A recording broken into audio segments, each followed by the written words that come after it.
선시를 이어서 이 얘기를 하겠습니다. 태고 보스님은 한국 선종의 임재종의 육조스님의 임재종 가풍을 이어가지고서 지금 한국 선종은 임재종입니다.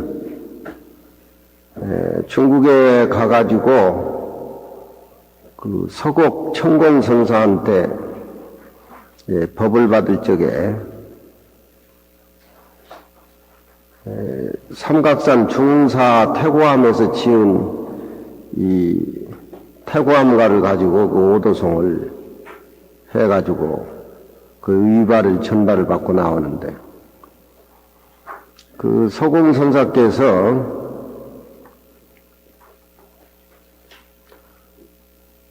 공겁이 생기기 전에 우주 천지가 생기기 전에 태고란 말이 있었느냐 이렇게 물으니까 공겁도 이 우주도 태고 속에서 나왔습니다. 그런 답을 했습니다. 그리고 선문염성에 보면은 우두법륜선사는 사조 도신 선사 밑에 법을 받은 분인데 우두법륜선사가 토굴에 살 적에 아침 저녁에 새들이 꽃을 물고 와서 꽃고향을 올리게 되면은 그 토굴 뜰하게 꽃이 쌓였다 그래요. 그런데 그 우두법륜선사가 사주 스님 만나기 전에 왜 그렇게 우두법륜선사 토굴 앞에 짐승은 과일을 따다 주고 새는 꽃을 그렇게 꺾어다가 꽃고향을 했느냐 이렇게 물었습니다. 이 태고 보호선사에게 서공선사께서 그러니까 부귀의 인계양이라 사람이 부하고 귀하니까 모든 사람들이 와서 다 우러러봅니다. 그렇게 답을 했습니다. 우두법륜선사가 서공스님을 만나고 난 이후부터는 짐승이 과일도 따가지 오지 않고 새도 꽃을 물고 오지 않았는데 그건 왜 그러느냐? 사람이 청빈하다 보면은 자식들도 부모를 소홀히 여깁니다. 그런 대답을 했습니다. 아주 기가 막힌 대답입니다. 우두법륜선사가 사조 스님을 만나기 전에는 뜰하게 과일이나 꽃들이 쌓였는데 왜 그랬을까요? 그걸 물은 겁니다. 서공선사께서 태고보호선사한테. 그러니까 그 답에 사람이 부자가 되고 자리가 귀한 위치에 올라가면은 사람들이 다 우러러봅니다. 돈 많고 높은 지에 올라가 있는데 국민이나 백성이나 그 사람 안 우러본 사람이 누가 있겠습니까? 세상 사람들이 부하기를 위해서 평생 노력해서 그 자리에 앉아서 가문을 살리는 것이 원력인데 그건 세속적인 얘기지만 여기에 얘기는 출세관적인 진리 얘기입니다. 사람의 마음에 부처님이 위대하고 진리가 위대하고 깨달음이 위대하고 청정한 것이 위대하다. 이런 마음의 자리에 선사의 마음속에 그런 생각이 들어있으면 수행을 국도로 해가지고 몸에 그것이 나타나니까 부처님의 행위라든가 보살의 행위가 나타나니까 산중의 짐승들이 환희심을 내가지고 과일을 따다 올리고 또 새는 꽃을 꺾어다가 꽃고향으로 올립니다. 그런 얘기는 수행을 분상해서 그 마음이 밖으로 수행이 노출되니까 다른 외적인 모습들이 그 진리에 감화돼가지고 꽃고향으로 올리는데 이 세상에서는 그런 모습을 최고의 모습을 보지만 금강대에서 선시에서는 그런 의미가 없습니다.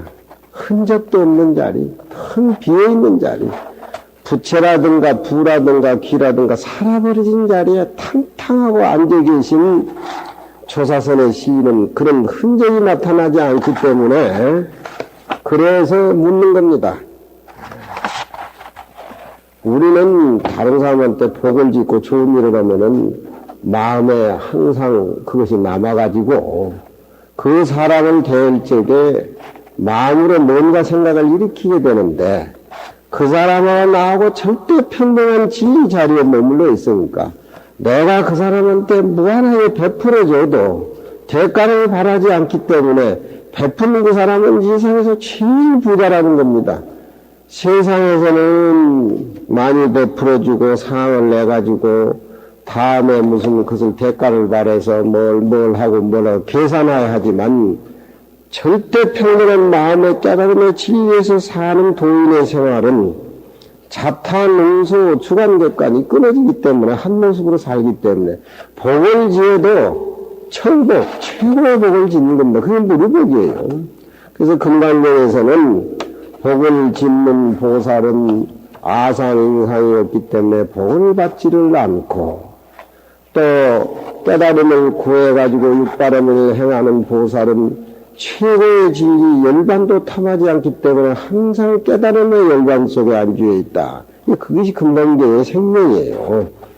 그러니까 좋은 생각이든지 나쁜 생각이든지 마음을 일으켜가지고서 사람이 나쁜 생각을 하면 피가 인구가 돼가지고 몸이 일축이 되고 그러지만 항상 남을 도와주고 항상 보시하고 내면을 수행한 사람은 그런 마음이 없기 때문에 밖으로 그런 것들이 노출이 돼서 주위 사람들이 느낀다는 말이에요.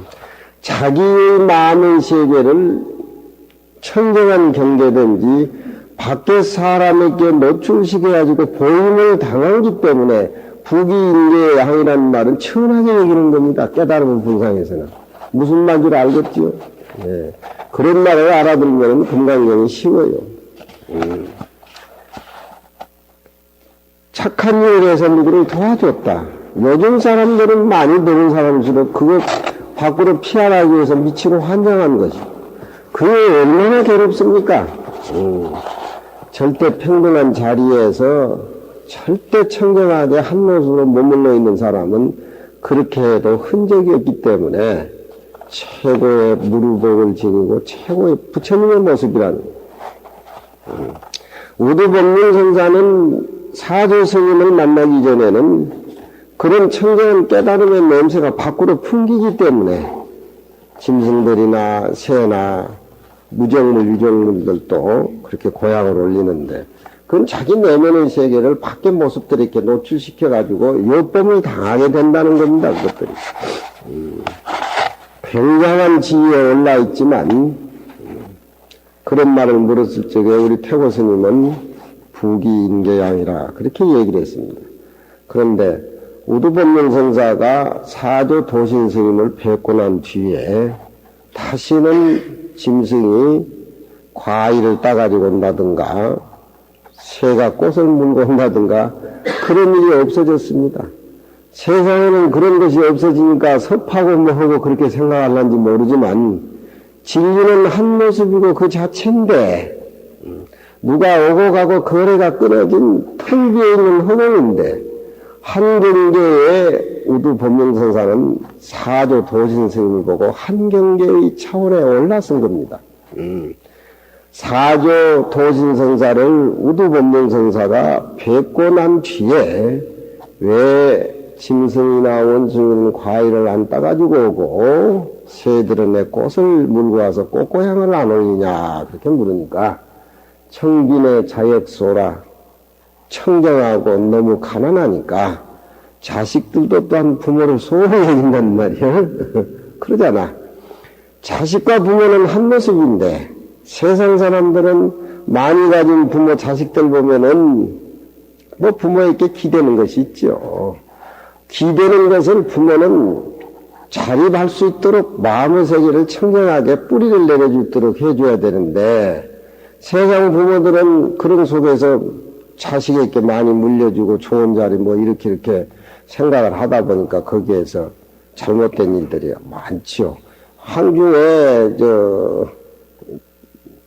우리 예수님은 목자인데, 목자는 길거리 다니면서 그 복음을 전하는 그런 직업 아닙니까? 근데 우리나라 교회는 어떻습니까? 목사가 큰 교회 juk 하니까 누구 죽이시니까 자식한테 물려주려고 해가지고 뭐 분당 같은 데 교회에 말썽이 많다 그러잖아요. 그렇잖아요. 그러니까 청빈의 아버지가 청하고 가난하니까 자식도 아버지를 소홀히 한다. 자식도 아버지 마음을 볼 수 없는 한 모습의 청정한 자리에 화려히 이렇게 앉아있는 모습입니다. 세상 사람들은 사람이 다 우러러보기를 좋아하지만 그건 그 사람이 그렇게 만들어서 그렇게 하게끔 되게끔 되어준 것이기 때문에 인위적인 것이니까 깨달음의 분상에서는 법계의 살림살이 속에서는 살림살이가 되게 궁극한 겁니다. 그렇지만 청정한 빈자리에서 가난하게 앉아있으니까 모든 삼라만상이 다 끊어져 가지고 한 모습으로 청정하게 흘러내리니까 그걸 청빈이라 그러죠. 청빈하니까 자식도 부모를 몰라볼 정도로 의지하고 바라고 어떤 대상이라 그런 것마저도 한 모습도 뚝 끊어졌다. 그런 모습을 보여주는 것이 우두법륜선사 법문 내용입니다. 그래서 그 소공 스님께서 보스님께 그런 질문을 했습니다. 우두법륜이 사조 스님을 만나기 전에는 꽃고향을 그렇게 올리고 과일을 그렇게 올렸는데 왜 그랬느냐. 그건 마음의 세계를 수행하면서 자기가 잘 살고 깨끗하게 수행을 많이 하고 이건 다 국사왕사가 돼서 최고의 지도자들의 어떤 정신세계의 법고량입니다. 사람이 부하고 귀하니까 사람이 모두 우러러본다. 꽃을 물고 오지 않고 짐승이 과일 고향을 올리지 아니한 것은 왜 그러느냐. 청빈의 자식도 또한 부모의 마음의 귀중의 뜻을 알 수가 없다. 그런 얘기입니다. 저런 거 한번 음미를 해보면은 깊은 맛이 있으니까 저런 뜻깊은 뜻을 이해해서 만들어가지고 집에 가서 며느리나 자식의 손자들에게 내면으로 생각하는 거리를 뭔가 만들어줘야 돼요. 지금 우리 교육이라고 하는 것이 밖으로만 구하는 쪽은만 그렇게 하니까 얼마나 똑똑한 국회의원들이 좋은 대학을 나와서 국가에 이바지해야 되는데 신문에 보면 나는 이상수 그분은 굉장한 줄 알았더구만 그분도 막 거느들고 그러더래. 그건 뭐야? 밖으로만 집착을 해가지고 살다 보고 안으로 자기 마음 세계에 사색할 수 있는 거리가 없어져 버리니까 무슨 일을 당해도 거기에 냉큼 집착을 해가지고 물이 들고 그것이 깨달음의 분상에서 청진 속에서 살면 아무 의미가 없는 것인데 그렇지 않습니까? 청빈의 자식도 또한 의지하고 부모에게 뭐 달라니 바라니 뭐 그게 또 끊어진다. 그 살림을 자식들에게 물려주고 내면으로 어렸을 적에부터 부모가 내면으로 생각하는 자식의 정운의 교육을 그렇게 시켜서 사회에 적응하고 살다 하더라도 무슨 일을 어떻게 당할 수가 없다 이 말이에요. 항상 다시 내면의 세계로 되돌아와가지고 본래 자기 청정한 모습을 자꾸 찾고 반추하고 그런 쪽의 공부를 부모들이 가정에서 해줘야 되니까 부모들이 공부 안 해서 되겠느냐 이 말이에요. 부모가 공부 안 하면 자식을 배리는 겁니다. 저번에 하는 시들이 너무 좋아요. 오주차함 오막식 심심밀밀 무용색이라 내가 중사 태고함에 암자를 만들어 가지고 그 암자에 머물러 살기만서도 오막식이라 내 자신을 알 수가 없어. 삼각산 중사의 태고함하고 자기하고 암자하고 암자는 무정이고 정이 없는 것이고 자기는 살아서 움직이는 유정인데 유정과 무정이 둘이 아니라는 겁니다. 공부를 하면서 그 경계에 도달해 버려야 된다. 인왕산과 대통령과 인왕산이 둘이 아니어야 된다. 청와대와 인왕산이 둘이 아니어야 되는 그런 경계를 깨달아서 우리가 내면으로 국민과 한 모습으로 그 절대 평등한 자리에서 그렇게 삶을 영위했을 적에 인왕산과 청와대가 둘이 아니다. 그런 얘기나 똑같습니다. 내가 이 암자에 머물러서 살지만 암자가 나인지 내가 암자인지 모른다. 내가 집에 앉아서 좌선하고 참선을 하지만 덩 비어버리니까 방 안에 앉아 있는 것인지 지붕 위에 올라가 있는 것인지 밖에 나가서 걸어다니는 것인지 전혀 그런 일체 모습이 오고 가는 모습이 뚝 떨어졌다 이 말이에요. 그렇게 공부를 해야 됩니다. 금강경을 공부하면서 그런 공부에 비어있는 맛을 모르면은 금강경도 무슨 의미가 있어요. 그냥 애우고 그렇게 지나가 버리고 그런 것이지.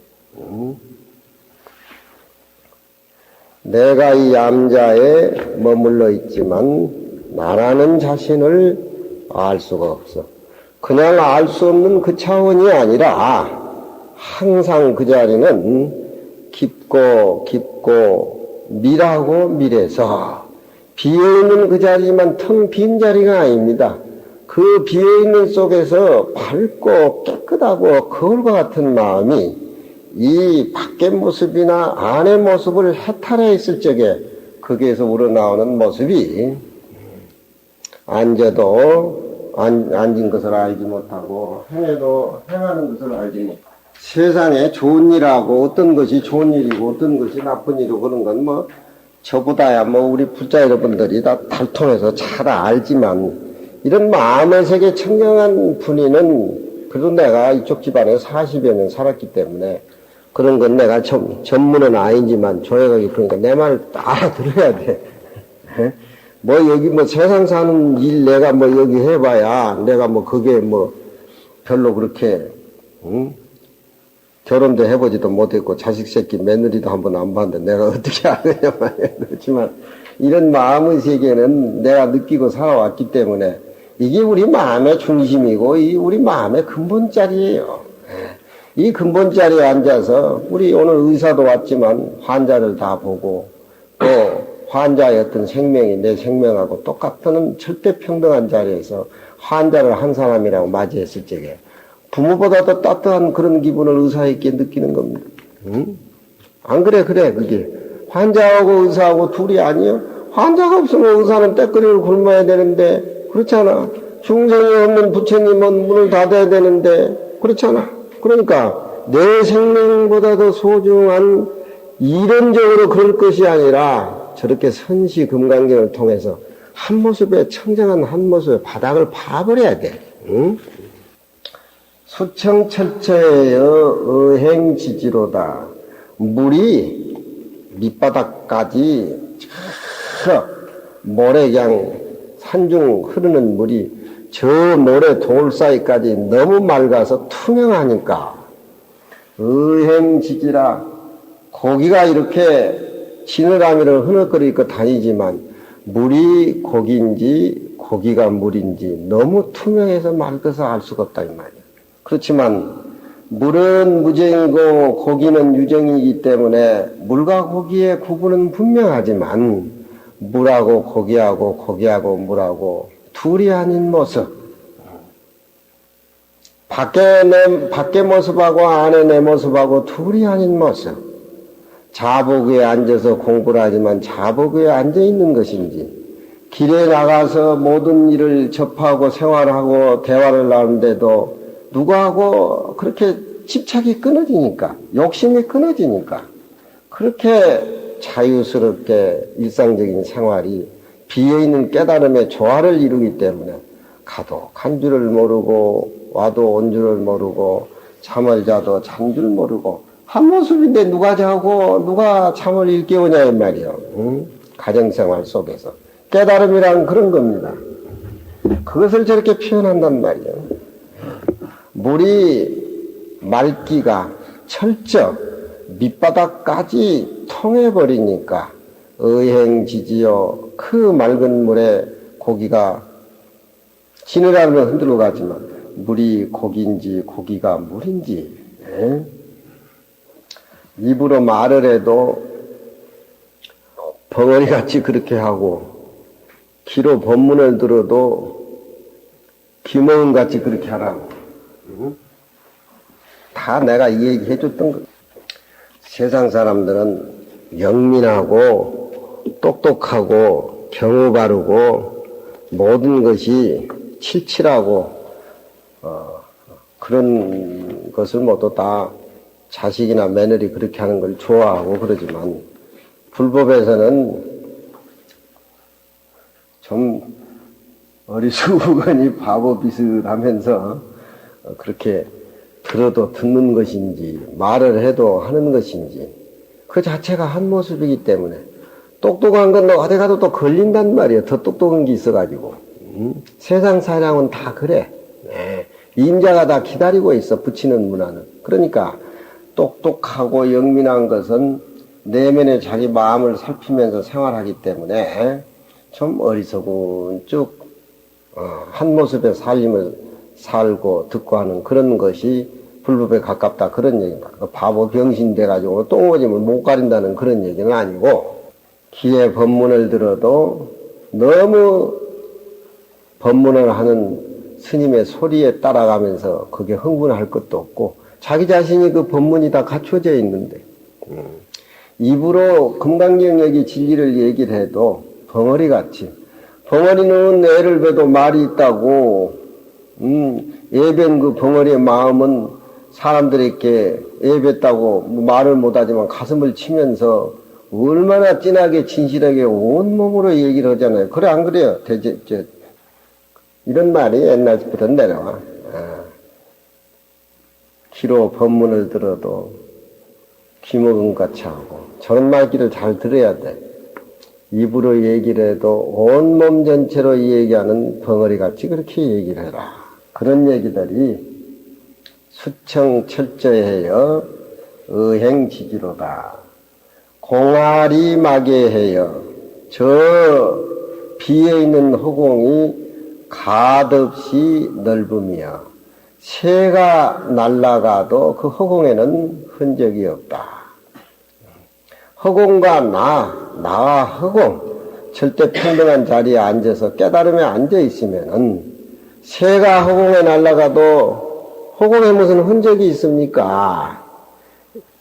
도를 모르고 자기 몸이라든가 자기 마음 고정관념에 집착해 있는 사람은 텅 비어있는 그 마음자리를 모르기 때문에 무슨 좋은 얘기 나쁜 얘기 하면은 다 걸려가지고 꿍꿍거린단 말이야. 그냥 거울에 모든 모습이 맑은 거울에 비치면은 좋은 얼굴든지 나쁜 얼굴든지 일단 지나가면 그 흔적들이 거울에 남지 않아야 되는데 사람이라고는 시비선악이 가슴팍에 고정관념으로 남아가지고 밤새도록 잠을 못 잔단 말이야. 그런 마음이 세상에 어디 있냐. 싹 지워버리면은 아무 의미도 없는 것들이 모습에 젖어서 살기 때문에 그렇게 괴로워하고 해서 업을 짓고 또 피곤하고. 비조묘매라. 허공에 날아가는 새가 아득하고 아득하지만 흔적이 없어. 허공에 새가 날아가는데 뒷모습 흔적이 없지. 그렇지. 부부지간의 싸움도 그렇게 해야 그 공부라. 그런 것들이. 공부하면서 살아야지. 잘해주고 못해주고 그런 건 다 한계가 있는 겁니다. 공부하면서 살아야지. 모든 장단점이 다 수어버리고 소화가 되고 청정하고 깨끗해집니다.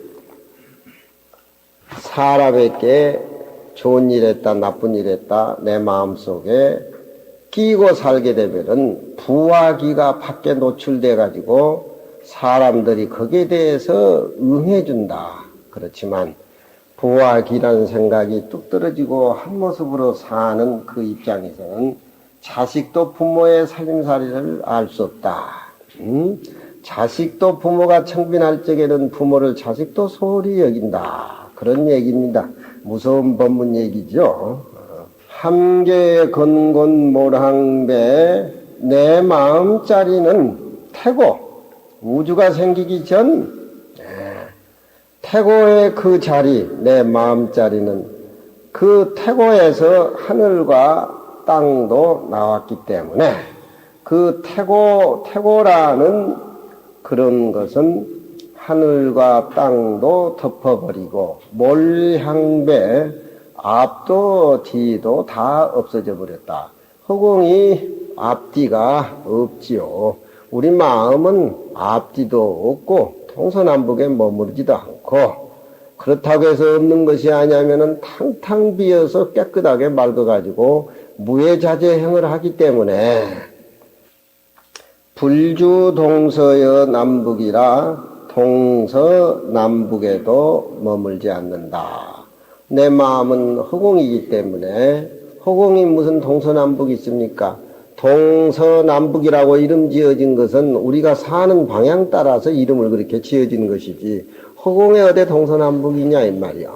그건 방향을 정해가지고 사는 우리 깨닫지 못한 사람들의 어떤 고정관념에서 그렇게 지어내는 것이지 진리 자체는 동서남북 그런 것이 없다 이 말이야. 우리가 못 살 적에는 동쪽 서쪽이 구분이 돼가지고 그렇게 동가식 서가식으로 하지만 행복한 부모님 품에 가보면은 무슨 동서남북 개념이 다 없어지잖아요. 없이 살 적에는 동에 가서 벌어먹고 서에 가서 자고 뭐 이런 걱정 저런 걱정하지만 깨달음으로 진리 모습의 허공성에 내 마음을 깨닫게 된다라고 하면은 그런 방향 그런 어떤 고정관념이 다 사라져가지고 탕탕한 한 모습입니다. 이 태고암에 계시면서 이 지를 지은 태고 보호스님은 말년에는 산에 들어가서 나무 열매를 따먹고 4년 동안 사신 적도 있어요. 공민왕의 스승을 2번이나 했고 중국의 원나라 때 그 순종 황제가 초청을 해가지고 그 황실에서 개당 법문도 이 배우선사는 했습니다. 우리 조계종이 태고 보호선사의 어떤 그런 맥입니다. 이런 걸 이제 외워야 외우고 또 실치 자북에 앉아서 공부도 하고 또 안 되면 절을 해가지고 업장도 놓기고 그렇게 해야 되는데 안 되면 안 된다는 말이에요. 내 얘기들을 모두 다 어렵다 그래요. 어려운데 배운 것이 나는 이것뿐인데 뭐 어쩔 거냐. 쉬운 얘기는 다른 사람이 다 알아서 하면 되는 것이고 내가 요즘 불국사 조실스님 월산스님 비문을 내가 요즘 온 거를 모아가지고 정리하고 있는데 그 월산스님 임종계입니다. 천하의 월산스님 임종계도 이 태고암가의 어떤 진리를 벗어나지를 못해요. 그 속에서 그 모습으로 한 모습으로 살다가는 그런 모습입니다. 해해일생 미리귀 인생을 돌고 돌고 또 돌아봤지만 미리일보 한 발자국도 건넨 적이 없었다. 대지영보살 보고 부암사 어떻게 왔느냐 그러면 그냥 왔지요. 뭐 다리가 온 것도 아니고 몸이 온 것도 아니고 그냥 왔지요. 그러면 금강경 사림사례하고 근접한 겁니다. 차 타고 내 발이 왔지요 하면 그건 세속적인 의미고 이게 진리 차원에서 무슨 이 발이 의미가 있냐 이 말이요. 한 모습 진리의 모습으로 살았기 때문에. 해해일생 돌고 돌고 또 돌는 일생. 근데 참 이상한 게 이 월산 스님 임종계는 필이에요. 임종계는 자기가 손수 글을 써가지고 내놔야 그게 임종계가 되는 겁니다. 불러서 시봉이 쓴 것도 그건 가짜가 섞일 수가 있어요. 근데 월산 스님은 돌아가시기 전에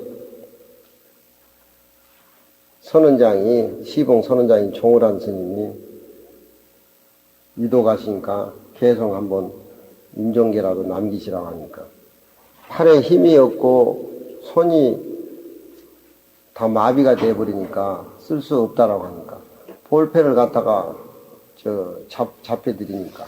그 꽂고 쓰는 거지. 이런 걸 육필 구린체라 그래요. 구린이 뭐냐면 지렁이라는 게 이렇게, 글씨가 제대로 안 되는 게 지렁이 같이 긁어낸다, 이 말이에요. 저걸 육필 구린체라 그래요.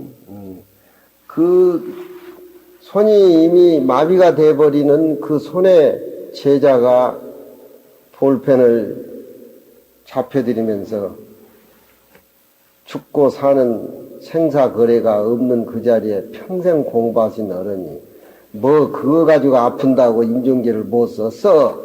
이런 식으로 이런 식으로. 응? 그러니까 정신은 말짱하지만 몸뚱이는 물질로 됐기 때문에 모두 기관이 마비돼가고 치수하풍으로 흩어지는 그런 순간, 생과 사의 어떤 그런 막다른 갈림길에서 자존심 상하지 만큼 못 쓸 수가 뭐가 있냐. 그렇지만 글씨가 안 돼. 글씨가 그때는. 글쎄가 안 돼. 그럼 거시랭이같이 이렇게 큰 거야. 우리 몸뚱이는 내 마음의 그림자지만 내 몸뚱이를 인해 가지고 내 마음의 세계를 아는 것 아니겠습니까? 진리 자리는 텅 비어 있고 한 모습이지만 부처님의 설법을 가져야 가지고 진리를 깨달아서 들어가는 거나 마찬가지고. 그러니까 내 몸은 가짜고 언젠가는 반납해버리고 지수화풍으로 흩어져 버리지만 내 마음의 자리를 갈무리하고 있기 때문에 관리를 잘해야 된단 말이에요. 관리를.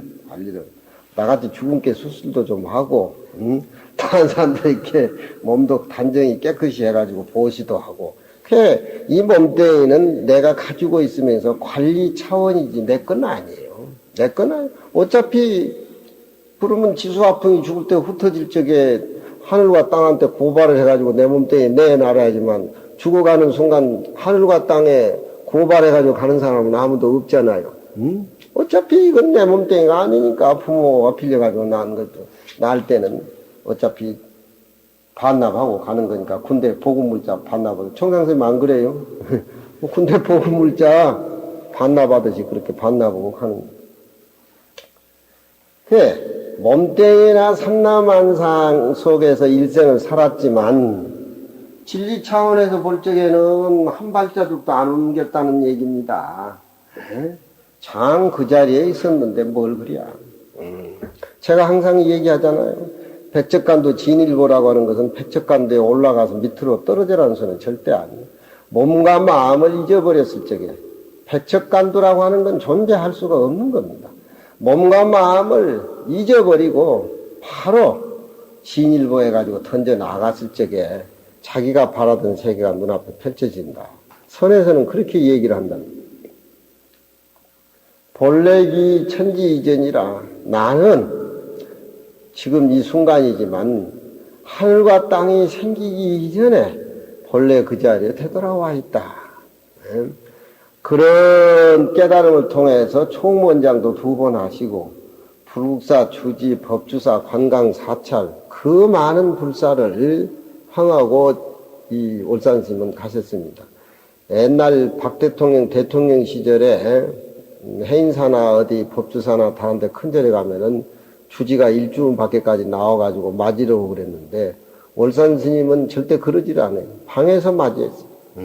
너무나 당당하게 자기 방에서.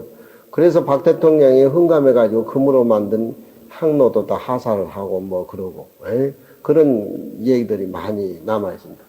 천지 이전에 탕탕 비어있는 하늘과 땅이 생기기 이전에 그 자리, 청정한 자리, 너무너무 청빈하니까 자식도 부모를 몰라볼 정도로 비어있는 자리, 본래 그 자리에 앉아서 모든 사물을 관장을 하고 모든 사물을 본래 그 자리에 앉아서 깨달음의 조화로 꾸며나가고 있었기 때문에 목숨을 걷는 그런 각박한 순간에 육필로 저렇게 글씨를 써가지고 구린 채로 그렇게 긁어낸다는 거예요. 천지 이전에 본래 그 자리에 머물러 있다. 저런 자리 알아버리면은 생과 사에 그렇게 애착을 가질 거 없어요. 그저 열심히 살고 열심히 생활할 뿐이지. 저 시도 계속 이어지고 있습니다. 시가 한 20수 되니까.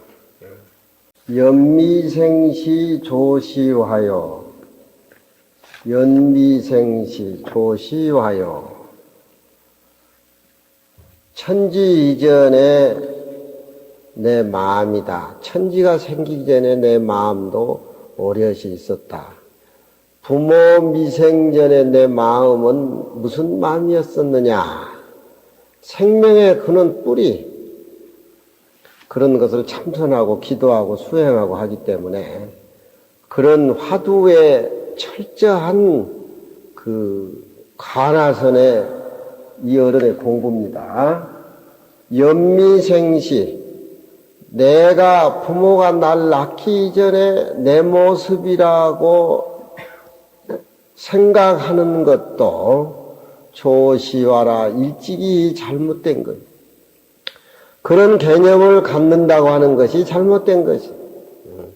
우리가 부처님을 믿고 절으려고 내 마음을 알아서 깨달으려고 무한히 참선하고 정진하고 염불하는 것은 그것은 신운이라 그러고 본래 청정한 그 자리, 본래 항상 청정한 그 자리는 누구나 다 갖춰져 있기 때문에 본분나인이라 그래요.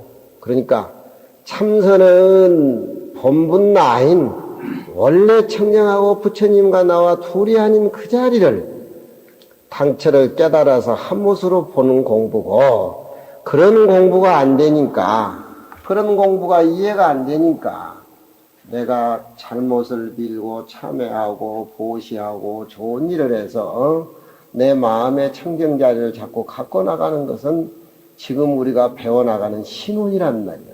그런 얘기가 금강경에 많이 나와.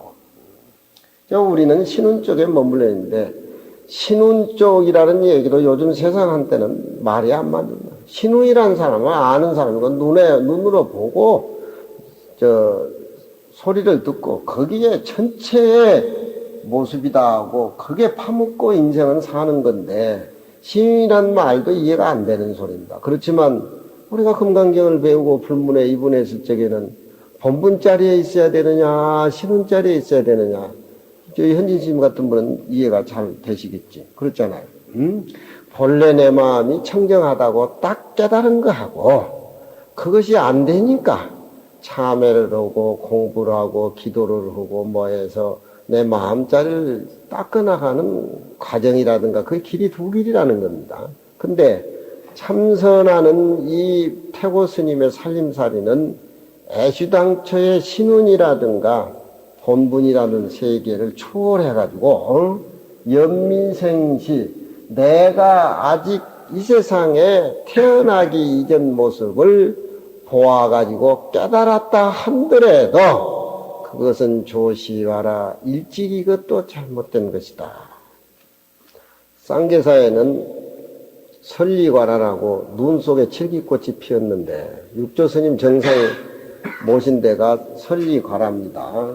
그런데 우리 월산 스님은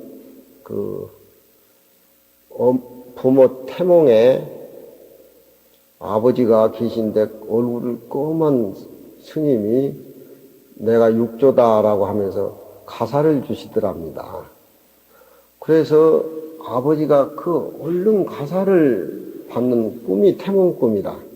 그러니까 월산 스님 같은 분은 얼굴이 아주 그냥 선풍도골로 굉장하고, 육조 스님은 뗄나무나 하고 지지도 우리같이 못난 그런 신분이었지만 진리를 깨달아서 최고의 진리를 이상에 전파하는 그런 아주 못나고 신분이 천한 것이라도 부처님의 지혜 깨달음으로 한 모습으로 그 중국의 정신의 선을 맥을 잇는 그런 고정관념을 깨버린, 신라불교가 귀족불교다 보니까 원해스님 같은 분이 보살의 시연으로 파괴도 하고, 또 역행보살하고 한 겁니다.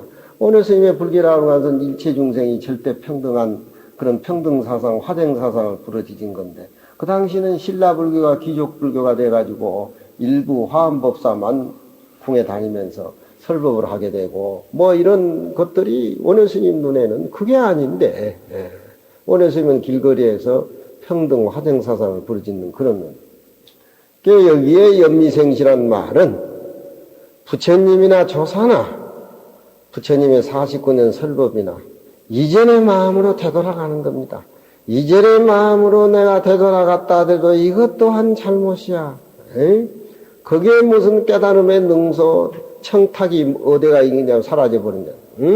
허공에 무슨 맑고 깨끗한 청탁이 있느냐 이 말이야. 조시와라. 갱의 개구 성랑적이라 다시 입을 열어가지고 화엄경이다. 내가 공부하는 것이 가나선 만법이 하나로 돌아간다. 하나는 어디로 돌아갔는가 이런 얘기라든가 그런 얘기 입도 뻥끗 흘려고 달라들면은 성낭적이라 낭적을 이뤄버린다. 낭적이라고 하는 건 뭐냐?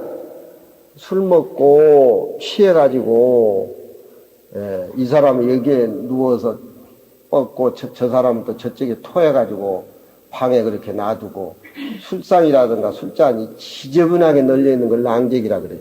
그러니 부처님의 진리다 뭐다 이런 얘기 입으로 뻥끗 해봐야 그건 낭적에 지내지 않다. 한 모습인데 그 자리는 한 모습 이론상 낭적을 이룬다 이 말이야. 진리를 다 알았다 해도 화두를 탑바했다 하더라도 그건 또한 조시와 잘못된 짓이고 그 진리를 입을 열어가지고 부처님같이 49년 설법하려고 한다 하더라도 그것은 진리 밖에 찌꺼기 소리야. 그렇잖아요.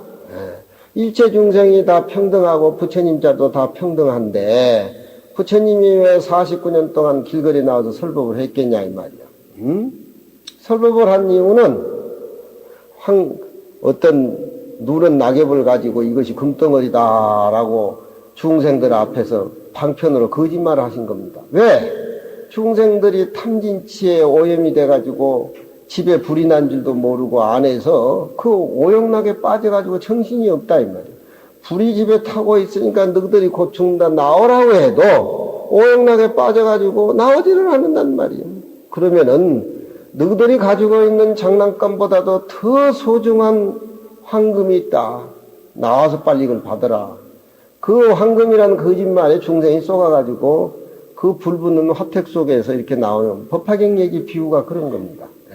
그러지만 그 황금이 황금이겠어요? 중생에게 방편으로 거짓말 해가지고 나오라고 하는 얘기. 부처님의 49년 설법이 그렇답니다. 그러니까 다시 개구, 의라고 하는 것은 그렇게 생각을 일으킨단 말이죠. 다시 입을 열려고 한다고 하더라도 그것은 찌꺼기, 낭적 찌꺼기에 지나지 않는다. 우리 조계종 스님들이 저런 생명의 뿌리에서 살아야 됩니다. 그래 해야 나라가 혼란이 오면은 태고스님같이 경도강을 그렇게 깨닫고 그 당시에 신돈이 문제하고 얽히고 설켜가지고 굉장히 복잡할 때입니다. 다음 임금은 우왕이었지만 그렇지만 그 어른들의 살림살이가 한 모습. 원효스님의 살림살이도 태고보우의 살림살이도 이 세상을 이끄는 그 어떤 철학자들의 살림살이는 착한 것이다 옳은 것이다 한데 얽매여 있지만 부처님 그건 얽매여 있질 않다 이 말이에요. 얽매여 있질 않아요. 세상의 성인들은 착하다 뭐하다 거기에 해야 된다 얽매여 있지만 부처님의 사상은 그걸 초월한다. 부처님도. 그래서 부처님이 이래한 거 아니에요. 선악을 초월해요. 경상경우 기춘추어. 경상이란 말은 서리도 지나고 비도 지났다. 여름에 비도 가을에 서리도 다 지난 건 세월을 그렇게 보낸다는 겁니다. 기춘추어. 얼마만큼 세월을 보냈느냐. 기춘추어. 얼마만큼 세월을 보냈느냐. 이 본래 마음 깨닫지 못하고 세속적인 그런 모습에 젖어가지고 얼마만큼 시간을 내가 보냈더냐? 우리는 항상 제가 얘기하지만 공부를 해야 됩니다. 부모도 공부를 해야 되고 의사도 마음 공부를 해서 한 모습으로 살아가는 그 살림살이는 이 몸과 모습을 초월해서 그런 살림이기 때문에 그건 생과사가 다 끊어진 자리고 열반의 자리란 말이에요. 꼭 눈을 감고 죽는 것이 열반의 자리가 아니야. 그 자리에 머물러서 내가 생활했을 적에 열반의 모습이 생활 속에서 그려 나온단 말이야. 그러니 그런 진리를 깨닫지 못하고 서리도 지나고 비도 지나는데 춘추란 말은 시간이니까 시간과 공간을 얼마나 탕진했느냐. 유사만사 지금일이여 무슨 한가한 일로 금일이 있다라고 알겠으리요. 덧없이 부질없다고 하는 것을 지금일이라 그동안 부질없이 살았다고 하는 것을 이젠날에 알았다. 이렇게 새기는 사람도 있는데 그건 태고 보선서 살림살에 좀 안 맞는 것 같아요. 무슨 한가한 일로 고요적적한 그 자리에 안주해서 한 당처가 되어버렸는데 금일사 이제 무슨 공부를 하고 불법이다 뭐다 금일사를 의논하고 알겠으리요. 그런 뜻으로 깊이 풀이를 해주면 맛이 한층 더 있어요. 무슨 부질없는 일로 허송생활했다라고 하는 것을 이제 알았다. 이건 신운 쪽이니까 뜻이 좀 옅고 무슨 한가한 일로 금일에 내가 이런 일 저런 일 그런 것을 알 턱이 뭐가 있겠느냐 한 모습이라는 겁니다.